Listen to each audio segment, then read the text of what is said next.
Hello, everybody. Welcome to the Zoom room here at Book Larder.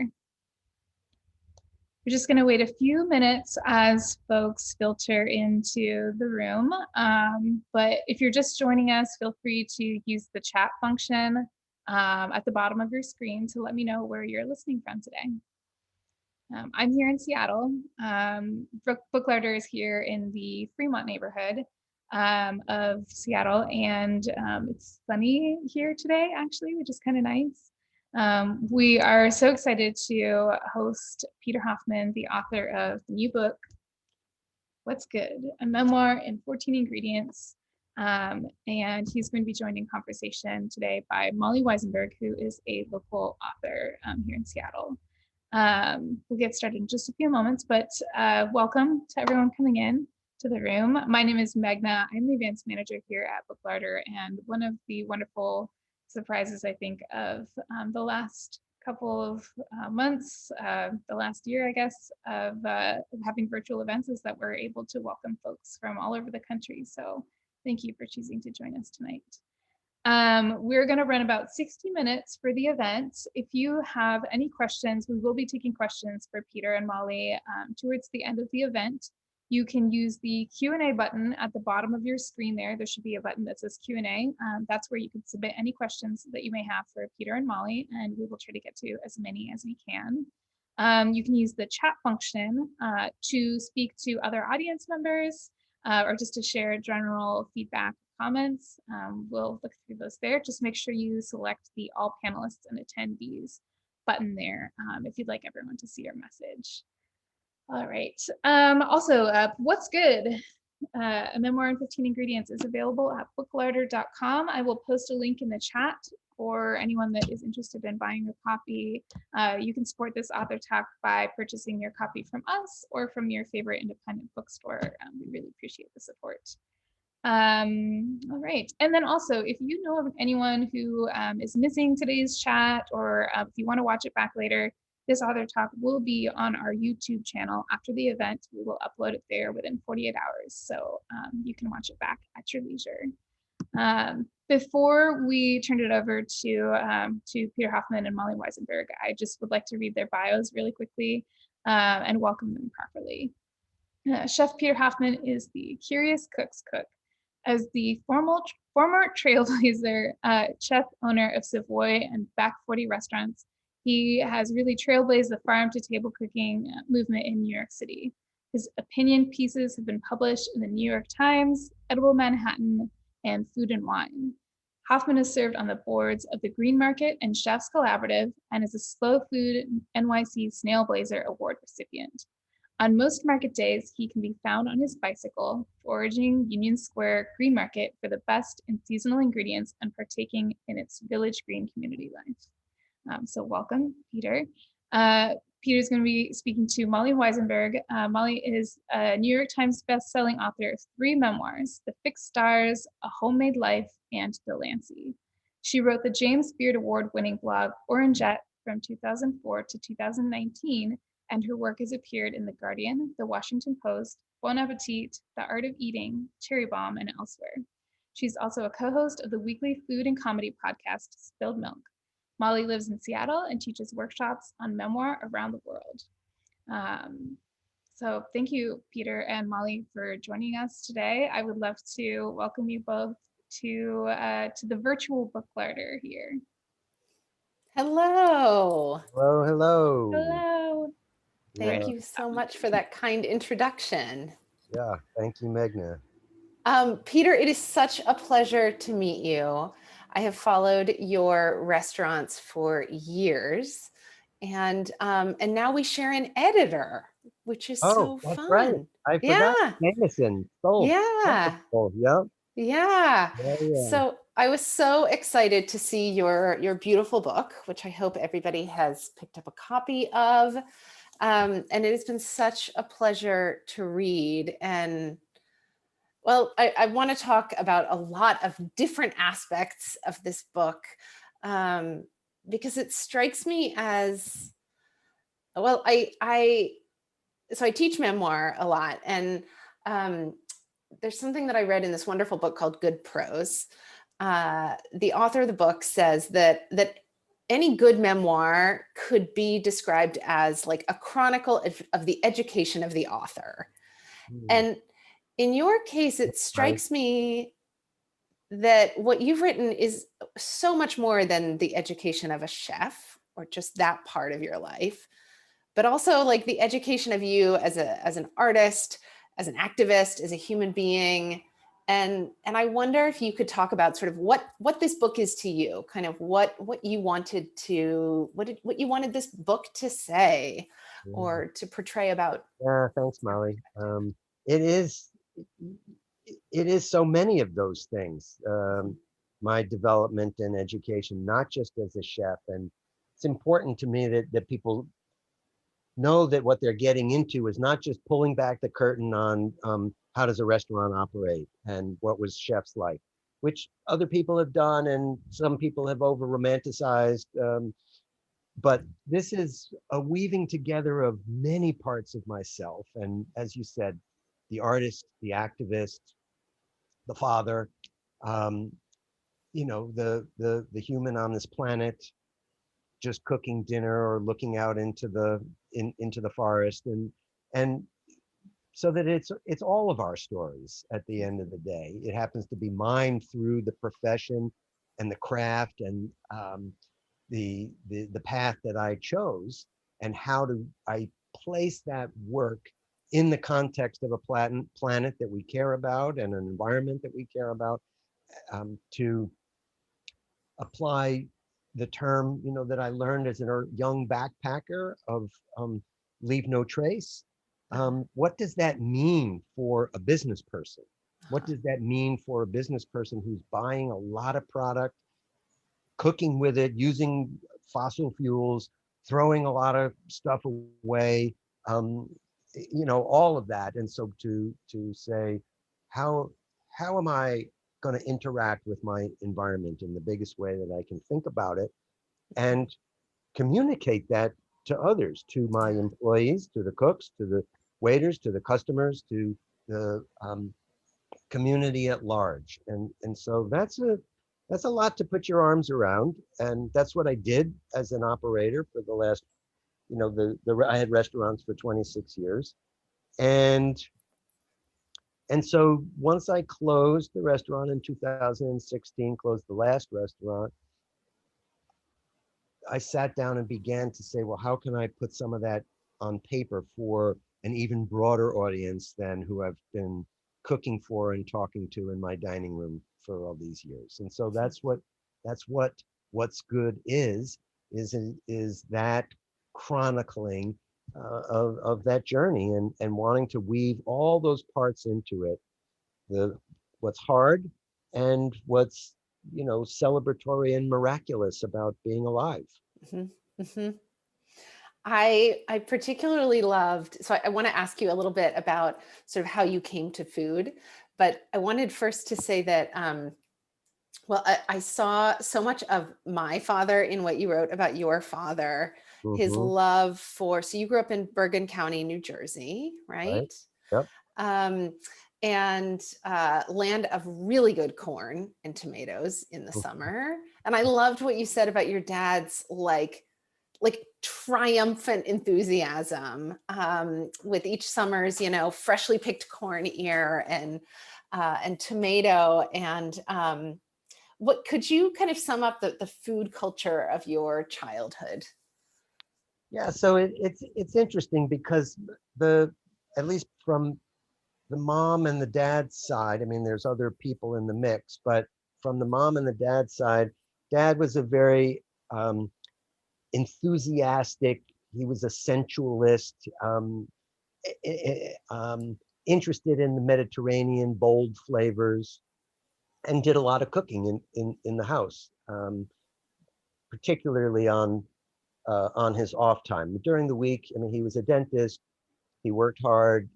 He would come home and my mom had made dinner, but he was involved. Not only, he always cleaned up the kitchen after dinner. I mean, it wasn't just like my mom slaving away. He had his responsibilities as well. But he was into, as I said, bold Mediterranean flavors. My mom was was born in Germany, left because of Hitler in 1934, and so her background was a little bit more Germanic, mm, not as flashy a cook, but Mhm. good ingredients, really good ingredients, always mattered to her. And so I grew up with that. I mean, her cooking was delicious and simple, not much flair in a certain way, but buying the right stuff and having a sensibility about health mattered to both of them a lot. Mhm. So good, good grounding for a cook. Well, and then, well, I loved reading about sort of your introduction to Bocuse and sort of the way in which that, so the art, you read an article about Bocuse in the New York Times. And this sort of allowed you to see a way to bring together your, you know, your interest in food, but also this love of nature. You mentioned the idea of, you know, what was it? Leave no trace. Was that what you said? Or Yeah. Hmm. yeah, you, there's so much nature in this book, both like in sort of what you as a young person thought you might do with your life, and then continuing on into your approach to cooking and sourcing food. Will you talk a bit about how you came to cooking professionally? Sure. In yeah. So as you mentioned, there was an article in the New York Times magazine section in the mid '70s. It was a photograph of Paul Bocuse in a farmer's market in Paris. He's standing in front of a broad array of vegetables and probably holding some in his hands. And I kind of looked at it and I was like, that's it. You know, that's a way to be creative and Mhm, still attached to nature. Because mhm, I was trying to figure out, well, am I going to be a forester? And it's like, no, I'm not going to be go into, you know, forestry, and hadn't quite figured out what the all the different paths were. But I saw that as a way of um, blending my love of the outdoors and the miracle of nature with something creative and artistic, and wasn't wasn't directly in the arts in a way that I didn't think I could go. yeah, yeah. So so that with that photo in mind and then reading the article, I was like, okay, I'm going to try this out. And I knew somebody else who was um, another young boy, man, similar age as me, who's actually out on the West Coast making wine, Andrew Rich. I don't know if you've Okay. ever run into his wines, I but have. yeah, Yeah. so Andrew, he was into cooking, and I was like, yeah, it's cool, right? And he was like, yeah, it's cool. And so then I didn't, anyway, I moved up to Stowe, Vermont, a ski town, and got a Mhm, job in a hotel, got my first cooking job there, and realized that I loved the community of it. I mhm, loved that it was a troupe, you know, mhm, like a circus troupe, and everybody had a role to play, and if it was singing, it was magic. And I was like, this is good. This is for me. Um, and then I went off to University of California, Santa Cruz, and spent a number of years there, and then said, oh, I really want to go back into the kitchen. This is a place that's happy for me. mhm. So then I slowly moved back to the East Coast and started working in restaurants in New York, and a little bit to please my parents, or how to make the career seem legitimate. Yeah. It seemed that what the way to pursue that was to pursue haute cuisine, Mhm, haute French cuisine, mhm, like Bocuse, right? Um, but I was miserable in that world. I mhm, didn't. It's authoritarian. It's abusive of people and bodies, and it's and not all that always at that point. That cuisine wasn't even all that respectful of the ingredients.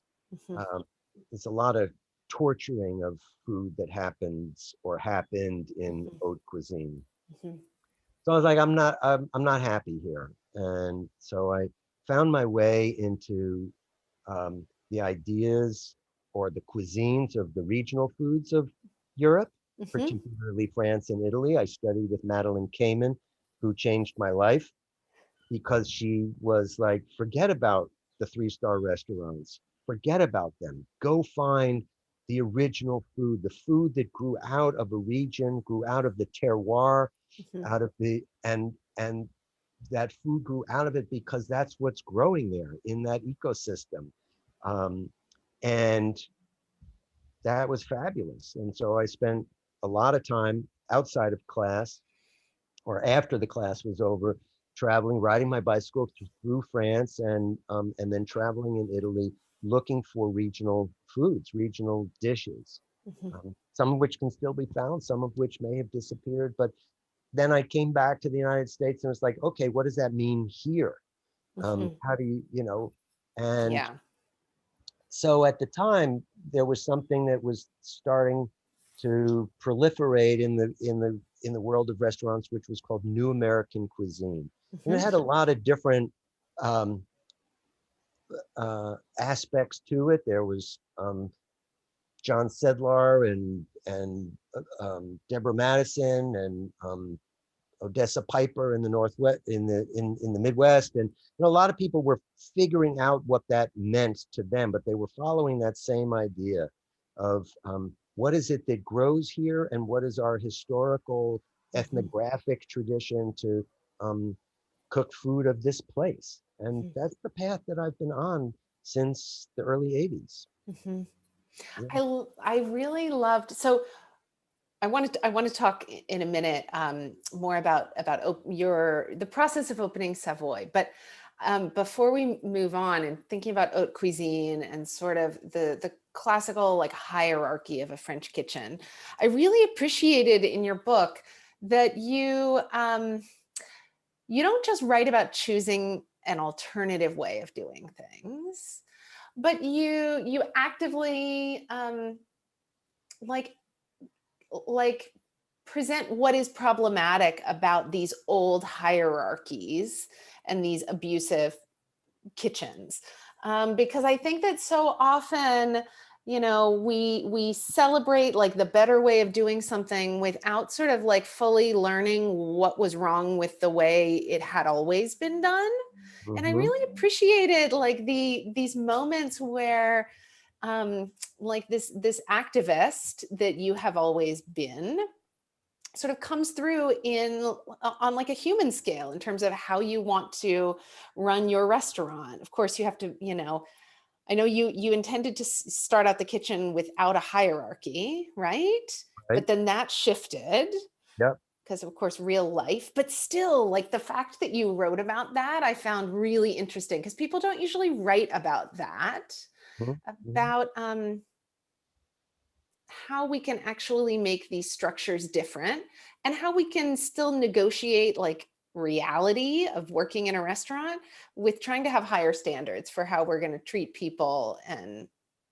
and shape this industry. Yeah.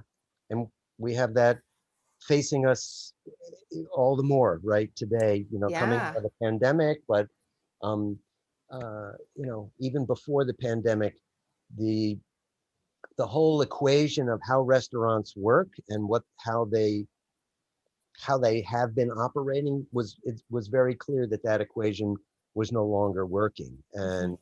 and so we haven't come out the other side Hmm. yet in terms of what it's going to look like. And I think that, and I'm not sure whether the pandemic is good or bad for that. In some ways, coming out of it now, a lot of restaurants have been struggling to survive. And so they're going to cut certain corners just to keep going, right? Hmm. To see another day. On the other hand, it's the perfect opportunity to say, we can't go back to what it used to be. This is the Hmm. perfect time to have a total reset, Yeah. and it's the only way to learn anything from what we've done in the last year. Hmm. Well, I loved as someone who has also opened a restaurant with, so I for almost 10 years co-owned a restaurant with the man who was my husband at the time. I The know. restaurant is still going strong. However, I'm not in it anymore. I'm back to writing and working with words full time. But anyway, it was so fun to read about another couple building a restaurant really as an art project, or trying to make it the place where you would want to work and the place where you would want to take care of people the way that you believe they should be taken care of. And I loved that you referred to it as an art project, or that the restaurant would be a total work of art. Will you talk a little bit about what that meant to you? Sure.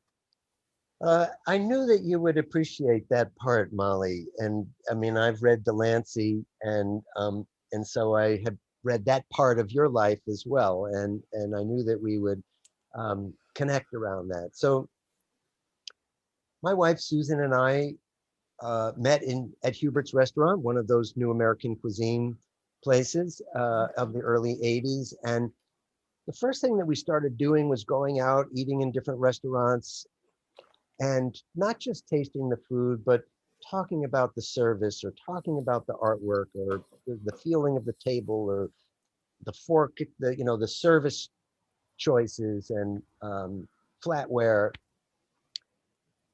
And all of that is a way of evaluating and saying, who am I? What is my self-portrait going to be?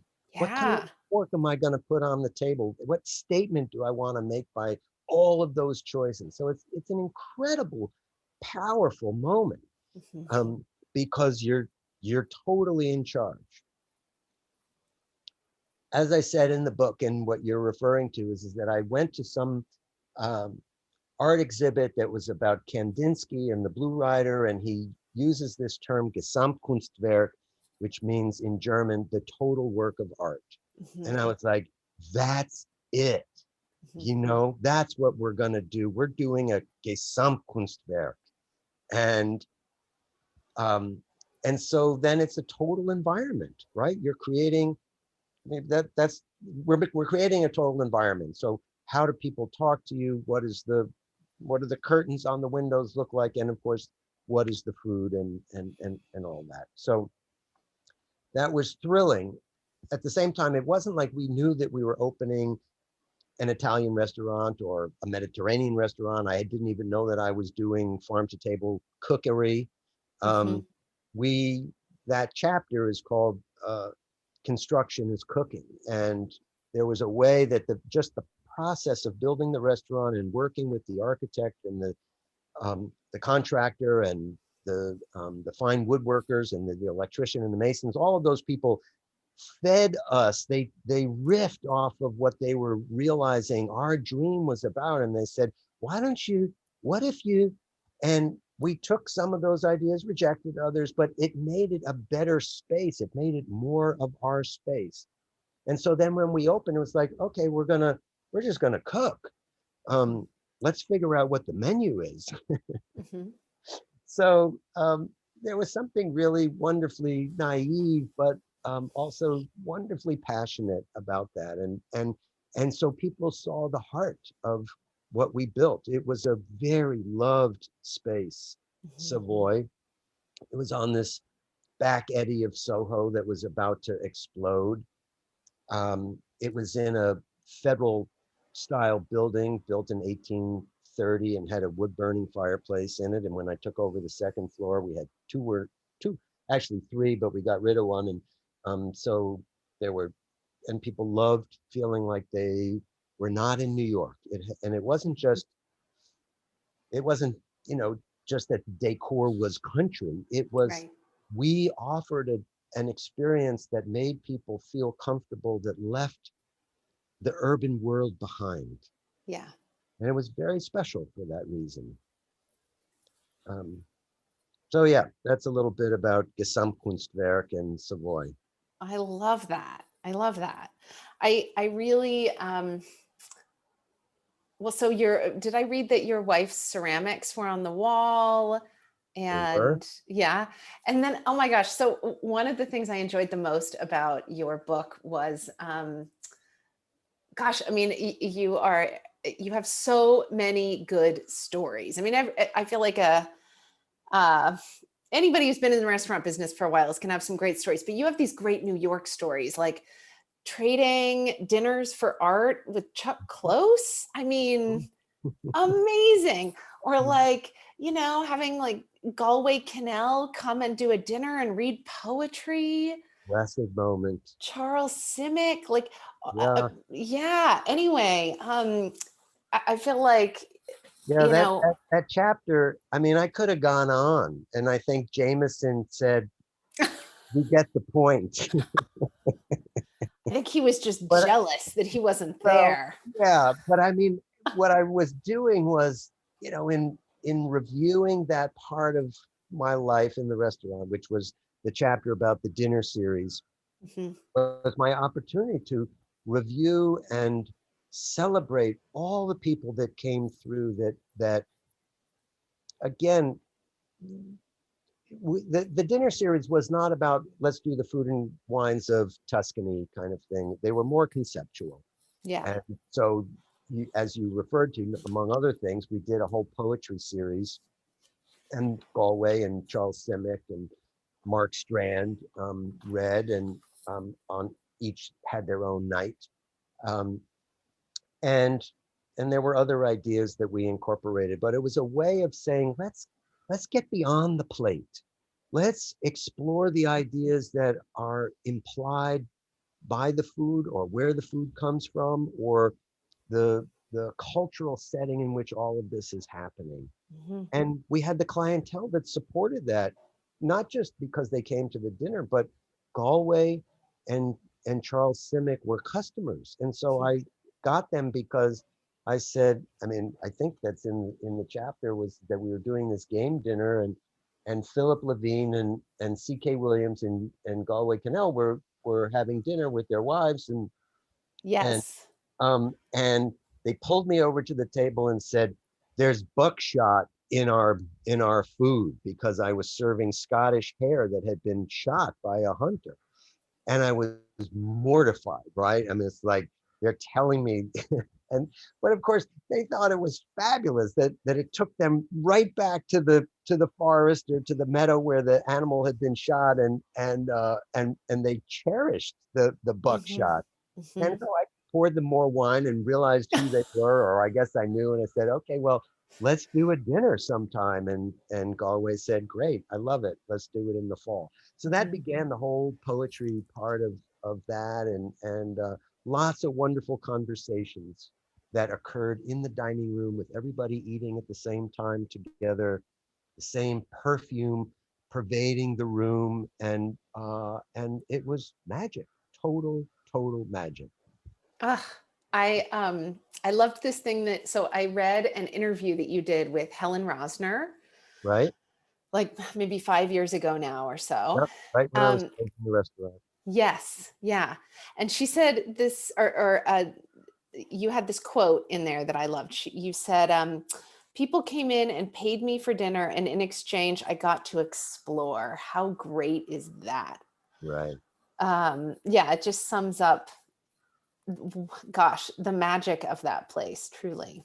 Yeah. No, it's true. I really felt like, um, in the way that you mentioned earlier, that Susan and I started an art project, and so we were that art project was supported. That continued exploration was Mhm. supported by our customers, and so they came along for the ride. Most of the time, it was a good ride.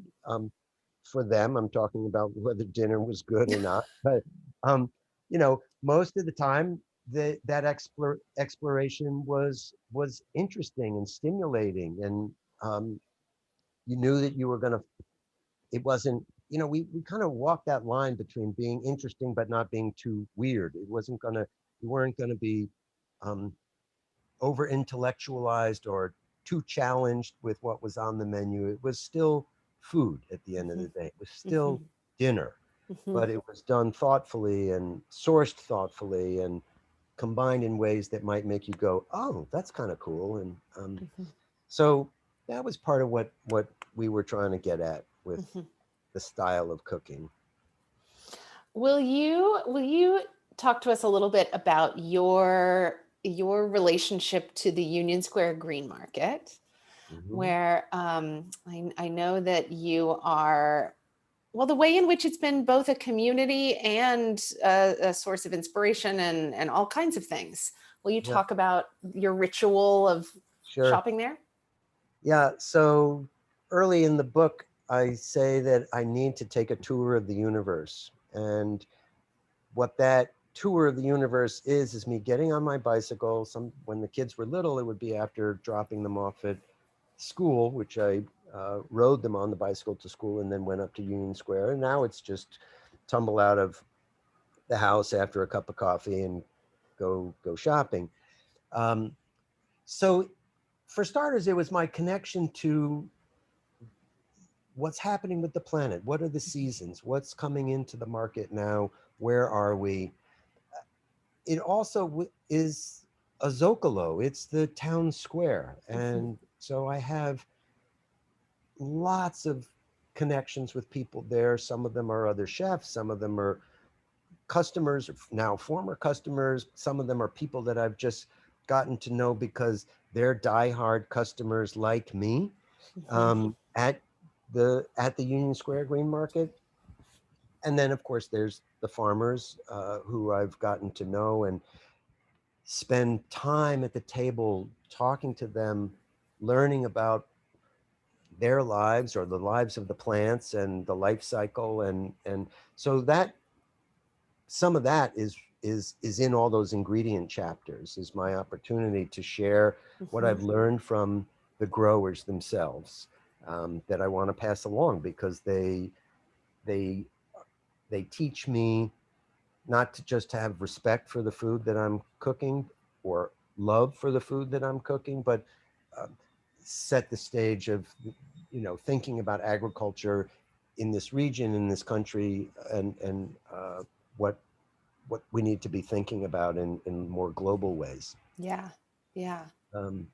So I'm stuck. I haven't figured out where I want to move to. I want to leave New York now. Oh, you do? Yeah, kind of. But I'm so surprised. Yeah, really? Yeah. Well, I want to do some of my own growing and watch the moon rise more often than I get to see it rise. So, but I don't think I could have done a restaurant without Union Square at having access to that. And it's such an important community to me now, and through the pandemic, being able to meet people outside and stand and talk and share about life. And it's everything, always everything from what did you buy and what are you going to cook at home? But can you recommend a good doctor, and what's going on with your kids and all of that. So, will you tell us about a couple of the ingredients that you highlight in the book?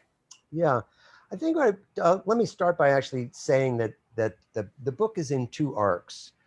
One is my life, so it sort of starts out as you were talking about, a little kid in growing up in the suburbs, to the end of my restaurant career and into the writing. But the other arc is a year in the seasonal, a season in the green market. So starting from the cold, there's nothing growing yet, and it's leeks and potatoes coming out of the larder, out of the root cellar, to the beginnings of things growing, and then getting into the obviously all the fruiting tomatoes and eggplants and peaches and things like that, and then winding down in the fall market with kale and radicchio and the fall fruits, pears and apples.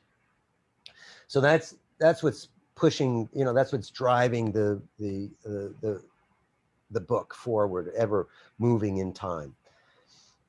Within that, then, I wanted to tell stories that are the kind of like the backstories on the ingredients themselves. So it's a little bit of botany, sometimes it's history. You come away from certain chapters either remembering some of 10th grade biology or learning it over again, because I do it in ways that are not overly scientific and really for the lay reader. They're for the cook to go, this is, I get this. I know how, so like I'm talking about ions in kale, sugar moving up and down through the leaf and structure, and talking about why we throw salt on the sidewalk and what that has to, and how that relates to what plants do so that they don't crack and freeze. And so why Mm. kale can last longer into the season, because the sugars are in the veination of the plant, keeping it from freezing. So that antifreeze is sugar, making the kale so much better, that we grow in the Northeast after the freeze, Mhm. that you can never get from kale in California or from Central Valley, California, because it never has to develop antifreeze uh, Yeah. in that way. So I kind of, like I said, I go through the whole thing about salt on the sidewalk, so that you can appreciate why kale is so great after the first frost, Mhm. for example. Mhm. Uh, you know, what else? The the garlic chapter talks about scapes and what's happening with that plant, and that garlic reproduces asexually, not sexually, and that we're cutting that flower so that more energy goes down into making bigger bulbs. Mhm. Um, and a little bit of backstory. I sort of tell a story about um, uh, Vavilov, one of the great um, botanists of the early 20th century, who got all tangled up with Stalin and got executed, and things like that. And so, you wander into some fun historical places while reading about garlic as well. And what else? Again, the apple and pear chapter um, is both. I'm telling a story about why we need all these different varieties of apples, and the relationship between that and diversity in my city, in my community. So I'm making Mhm. a relationship between um, diversity in our agricultural choices, or what's available to us, and the diversity of artists Mhm. in our lives. Mhm. We Mhm. need all of that. Um, It makes me think a little bit about, so in your writing about why you decided to close the restaurants and fully, stop being a restaurant operator, you talked about this idea that you'd sort of gentrified yourself out of a job, the way that the city, and in particular Soho, had changed from 1990 when you first opened to 2016. Will you talk a little bit about that? sure. Um, yeah, the gentrification process, or the way that neighborhoods evolve, happens. I mean, I'll tell the Soho story in a certain way, but it happens over and over again in all kinds of places. And there's some troubling aspects of it, but they are natural evolutions of the economy, or of this certain ways that the free market economy operates. Maybe we can tweak some of that if we are thoughtful and do things like city planning. And but you know so Soho was a manufacturing zone. There were lofts, there were sweatshops, but there was real manufacturing going on in that area up until probably the 70s, when manufacturing started to move out of New York and big loft spaces became available, and artists moved in because they wanted space to do their work, and they didn't want to pay a lot of money for that space. And so they lived, some of that was kind of primitive. People had wood stoves in their brick buildings, and didn't have central heat. They had gas heaters that you turned on and blew air across the way. And so that's the first generation of taking over an abandoned neighborhood. They're pioneers. And then what happens next? The pioneers need to have a grocery store and a bar and maybe a restaurant. And so those places existed in Soho, and there were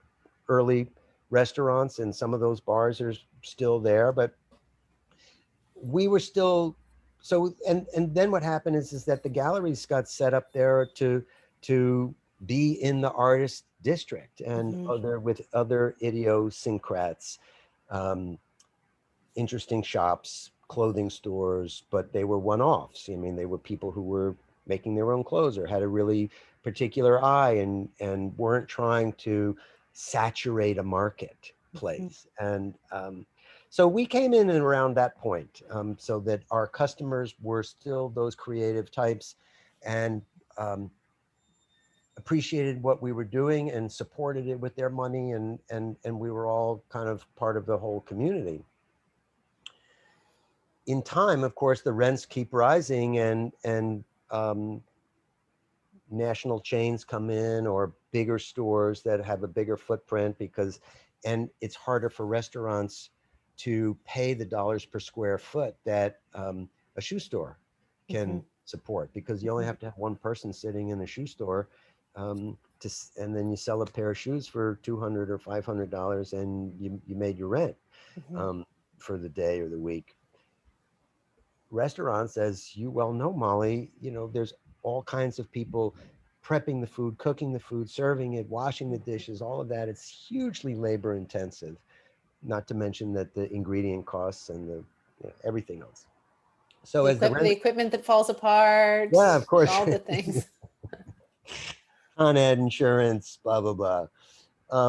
So as the price per square foot would rise, then you start to have other kinds of businesses and the clientele changes. And so that happened to us. And with that, there were other kind of culinary changes that were occurring for us too. And I signed a second or third lease, depending on how you count, to stay and pay a much higher rent. And I think actually it was a mistake, that I should have picked up the restaurant and gone somewhere else and taken the opportunity to redefine what farm to table really was, and how did I want to go about doing it, and what kind of space did I need in order to do it in the back of the house, and then what would that feel like in the front.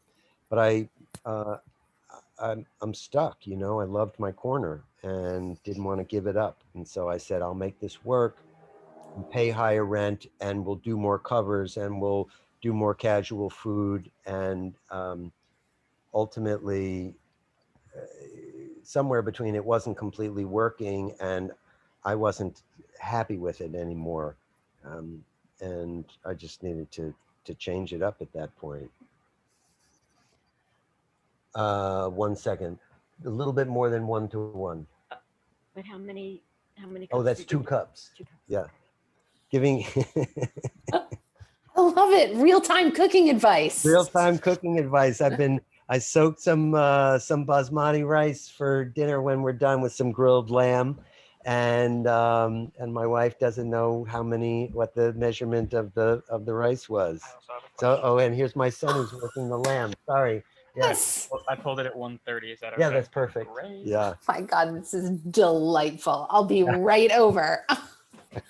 I want to remind anybody who has questions for us to pop them in the Q&A. Any questions for Peter about the book or restaurant life, seasonal cooking and sourcing? So will you tell me what the past 5 years have looked like for you? Sure. Yeah, so closing the restaurant, the first thing that I did was take a lot of naps, read some books, and then fall asleep on the couch and wake up an hour and a half later, and that felt just right. Oh. Yeah, Yes. I knew that I wanted to write a book. I had sort of laid the groundwork for that before I closed the restaurant. Hadn't quite figured out what the structure was going to be, but I knew what certain stories were, and certain chapters had probably been written. It took a while for me to to really get down to business writing the book. I feel like in some ways I was like one of those dogs where they've got their mat that they want, their blanket that they want to sleep in, and they kind of do ever narrowing concentric circles until they're finally like right in the center of the circle. And I needed to do that. And for me, actually, the pandemic provided that final sit down at your desk, do this every day, no distractions, can't take a catering job, just contemplate and write and revise and critique it, and how do I make it cleaner or more to the point, and all of that. So that's what that 5 years was, the ever tightening circle. And really the last the last year of including the pandemic, really brought it home for me. And so now the book is out and people are starting to emerge, and that feels a wonderful synchronicity. And being able to gather again and gather with and celebrate in the ways that restaurants allow us to gather as friends but not friends, and semi-public, semi-private space. We have a question from one of the participants here tonight. Helen asks, what will your first garden look like, assuming that you move? Right, nice. Well, let's see. I have a little backyard space. I live in a loft on the ground floor of a building. I have grown a lot of perennials, a lot of low light plants, hostas, and some laurel and things like that. So not so much food, although I started growing on the roof the last couple of years, and there's a chapter about growing tomatoes on the roof of my house. It's called Pietro's Canestrinos de Great Jones Street, because they're really homegrown. They never traveled except down the elevator. So I don't know, good sun, and beans and tomatoes and plenty of herbs to pick, and hopefully the time to plant some trees, some fruit trees, to care for them and let them give as well. And I visited Wendell Berry at his house many years ago, and he pointed to his garden and he said, this little plot of land is what has provided my nutrient and my calories for the last 40 years. Wow. And, I mean, not entirely, of course. But when you think about that, it's just like to live out of a small plot of land and to do that repeatedly. It's like I want that for myself and for my family going forward. So we'll figure it out. I love that you mentioned Wendell Berry. He wrote one of the epigraphs that you used, and then he appears in the book as well. I wonder, will you talk a little bit about authors or books that you love or feel you've been influenced by, of all genres? Yeah. Well, when I didn't spend much time in the book talking about Richard Olney, but he changed my life also. Books about food and books about thinking about food changed my life. Wendell Berry being one of them, and that's why he is there in the epigraph. He kind of set me on the course. It's like in leaving the French world, and it wasn't just that I didn't like the authoritarian structure. I didn't like that it was so much about the life of a sybarite. It was that we're just here to please ourselves, and it didn't matter what the implications of where that food came from or how it was procured or whether it was actually good for our bodies to eat that much butter or animal fat or whatever. And so I had found the idea of regional cuisine, but then through that Wendell Berry essay, The Pleasures of Eating, I found sort of um, the directional star to think about that it's food in an environment, in an economy that we need to think about. And so that process of learning about how our food is grown, both the good and the bad of it in this country, um, and the people who are doing it well and the people who are doing it in ways that are destroying the planet, that whole educational process was started by reading The Pleasures of Eating. And so that's why the epigraph is there for that. The other being a quote from Paul Bocuse, who basically says, second-rate ingredients, no matter how good a chef you are, if you're working with second-rate ingredients, it's never going to be anything other than second-rate food. And so the idea of the pursuit of the best tasting, the best grown ingredients, it has driven me for all my cooking career. So, I'm sorry, let me just say one thing. So in a certain way, it's like you take those two together, and what have you got? What you've got is what's good. And that's why the book is that. I mean, it's not just about making delicious food and from a glossy cookbook, but it's the ideas behind it. And so together they marry into what's good. I love it. It works so well. And I love that you didn't just do a cookbook. I mean, this has recipes in it, many of which I have dog-eared. But this book is so much more than that. And so, yeah, it is, your perspective on food, I think, is so important, especially right now in this, this era of rapid climate change. It's just, this was exactly the book that I wanted to be reading about food now. Thank you, Molly. Yeah. That's nice. Yeah.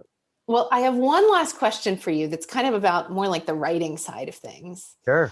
So you mentioned that you mentioned in I love reading the acknowledgments. It's always my favorite part. And you mentioned having a writing group.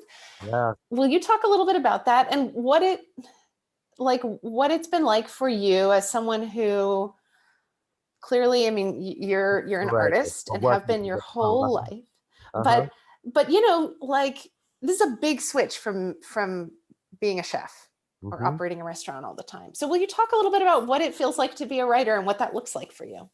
Sure.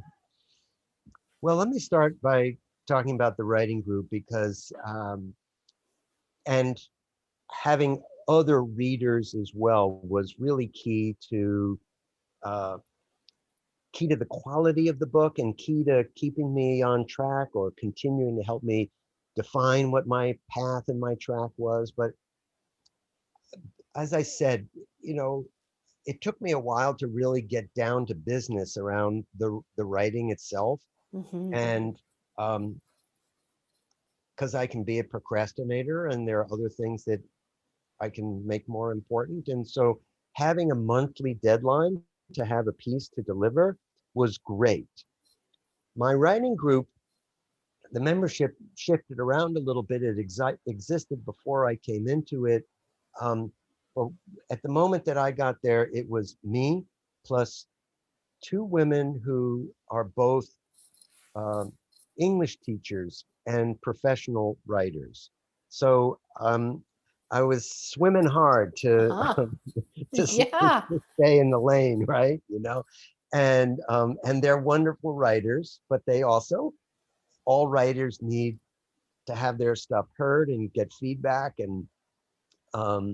And so I really ramped up by taking their critique in the early sessions. I would come home and my wife Susan would say to me, "So how was it?" And it was like, "Ugh, it was hard," Yeah, was she kind of having to like scrape you up off the Yeah, a floor little after bit, these it's just sessions? like, because I'd worked really hard and it just wasn't good enough yet, and they were right, but it was like, shit, I gotta go back to it.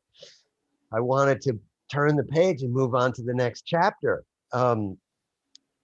But they were wonderful. And so, but the other thing I want to say about it is that so being a critic of their work also makes you a better writer because you're analyzing the structure and you're listening to the material. We would read it out to each other. When before the pandemic, we read it to each other. During the pandemic, we would send the documents, or we read it beforehand and then got on Zoom or whatever. But having to be that critic upped my game as well. So it was really, really wonderful to have that. And then, as you saw in the acknowledgments, there were people who both from the industry who read it, and good friends who knew the science, and Adam Gopnik, of course, who wrote the foreword, but he was always making me think about what's the larger story that I'm trying to tell. He was sort of always reminding me of that, not just sort of the sentences, and didn't get down into that level of stuff, but what's the gestalt of the chapter and where are you going with the book? I had a question about something that you said about his writing advice in the acknowledgments, that Mhm. he said to write about the subject as well as the object. What does that mean? Right. I want Okay. to know. Well, what he was saying was is that, you know, if the chapter about apples was about apples, that's the object, right? Okay. But I was really telling a bigger story that they were just the carrier of. And Okay. that was, I was talking about the importance of diversity in our food or in our culture. Hmm. That's the subject. The object was biodiversity in pomology, right? Yes. But you know, and so if it was just about the object, people wouldn't want to read the book. They would go, "Ho hum, he's a nerd," and I'm not geeking out with him on that. But so that it was always about finding that balance, so that the story was always about something else. Yes, that is such good advice. And I love the way he put it, or the way you put it, I guess.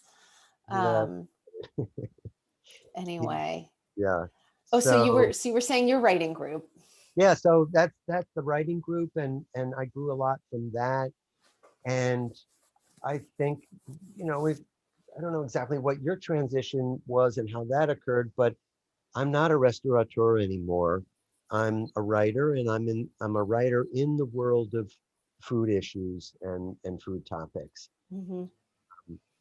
So I always want to continue to make it real. That is, that it's coming from my life experience and my exploration as a whether that's my exploration as a cook or my exploration as mm, a curious guy wanting to know how things are grown or how they're constructed or why plants are the way they are. I'm always going to pass that along to the reader so that they get to be on that ride with me instead of being lectured to. Yeah. Yeah. Well, we are very lucky to get to read your work. And my gosh, congratulations on not only having this incredibly successful and